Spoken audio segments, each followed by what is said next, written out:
قدیم زمانے میں ایک بادشاہ تھا جس کی 12 بیٹیاں تھیں، یعنی 12 شہزادیاں۔ ان کی خوبصورتی کا کیا کہنا، سب کی سب ایک سے بڑھ کر خوبصورت تھیں۔ بادشاہ نے ان کی شادی کرنے کا فیصلہ کیا تو اس کو ایک حیران کن راز کا پتہ چلا کہ شہزادیاں رات بھر رقص کرنے کے لیے جاتی ہیں، مگر کسی کو پتہ بھی نہیں چلتا کہ وہ کہاں جاتی ہیں۔ بادشاہ بہت پریشان تھا۔ اس نے قلعے کے سب دروازے بند کروائے تاکہ شہزادیاں باہر نہ جا سکیں، لیکن اس کی تمام کوششیں ناکام ہو گئیں۔ وہ پریشان تھا کہ آخر ماجرا کیا ہے۔ بادشاہ نے اعلان کروایا کہ جو کوئی شہزادیوں کے رقص کا پتہ لگائے گا اسے اپنی پسندیدہ شہزادی سے شادی کرنے کا موقع ملے گا، اور وہ میرے مرنے کے بعد بادشاہ بھی بنا دیا جائے گا۔ لیکن اگر وہ 3 دن میں اس کا راز کا پردہ فاش نہ کر پایا تو اسے موت کی سزا سنا دی جائے گی۔ یہ خبر ریاست میں ہر طرف پھیل گئی۔ ایک شہزادہ آیا جو رقص کے راز کا پتہ لگانا چاہتا تھا۔ اس نے کہا، میں آپ کی پڑوسی ریاست کا شہزادہ ہوں اور شہزادیوں کے رقص کا پتہ لگانے آیا ہوں۔ بادشاہ نے اس کا استقبال کیا۔ رات کا کھانا کھانے کے بعد اسے شہزادیوں کے کمرے کے ساتھ والا کمرہ سونے کے لیے دے دیا۔ شہزادیوں کے کمرے کا دروازہ کھلا رکھا گیا اور شہزادے کا پلنگ ایسے رکھا گیا کہ وہ ساری رات ان پر نظر رکھ سکے۔ رات کو شہزادیاں اس کے لیے شربت لے کر آئیں، جس کو پیتے ہی اسے نیند آ گئی۔ جب اس کی آنکھ کھلی تو شہزادیاں رقص کر کے واپس آ چکی تھیں۔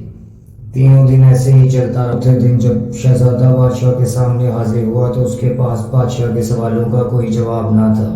بادشاہ نے اسے موت کی سزا سنا دی۔ یوں ہی بہت سے لوگ آئے لیکن سب ناکام رہے۔ پھر ایک دن ایک زخمی سپاہی اپنی قسمت آزمانے بادشاہ کے محل کی طرف چل پڑا۔ راستے میں اسے ایک بڑھیا ملی۔ سپاہی نے بڑھیا کی مدد کی۔ بڑھیا نے بدلے میں اسے ایک پوشاک دی اور کہا، یہ پہن کر تم کسی کو نظر نہیں آؤ گے، اور یہ بھی بتایا کہ جو شہزادیاں تمہیں دیں وہ مت پینا۔ سپاہی بادشاہ کے محل میں پہنچ گیا۔ بادشاہ نے اس کا استقبال کیا اور اسے بھی شہزادیوں کے رقص کا راز معلوم کرنے کے لیے 3 دن دیے گئے۔ رات کو بڑی شہزادی اس کے لیے جوس لے کر آئی۔ سپاہی جو کہ بہت ذہین تھا، اس نے جوس پی تو لیا مگر نگلا نہیں، کیونکہ اس کے منہ میں سینچ رکھا ہوا تھا۔ جیسے ہی شہزادی کمرے سے باہر نکلی، اس نے اسپنج منہ سے نکالا اور سونے کی اداکاری کرنے لگا۔ شہزادیاں اس کو سوتا دیکھ کر خوش ہوئیں اور رقص کرنے کے لیے تیار ہو گئیں۔ سب سے بڑی شہزادی نے اپنا پاؤں زور سے اپنے پلنگ پر مارا تو وہ زمین توز ہو گیا، اور پھر ساری شہزادیاں اس خفیہ راستے سے نیچے اترنے لگیں۔ سپاہی یہ سب دیکھ رہا تھا۔ اس نے بڑھیا کی دی ہوئی پوشاک پہن لی اور ان کا پیچھا کرنے لگا۔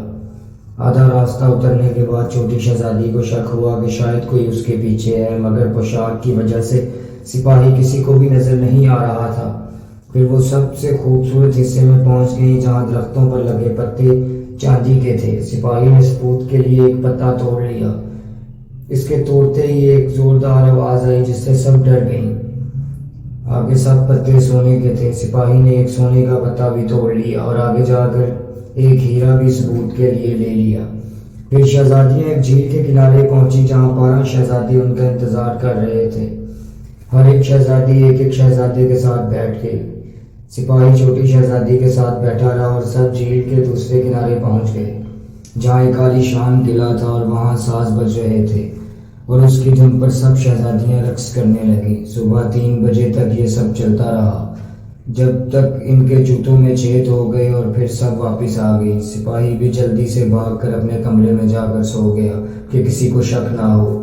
یہ سلسلہ کئی دن تک چلتا رہا۔ سپاہی ان کا تعاقب کرتا رہا، ثبوت بھی لاتا رہا، ان سے پہلے ہی آ کر سو بھی جاتا، یوں کسی کو شک بھی نہیں ہوا۔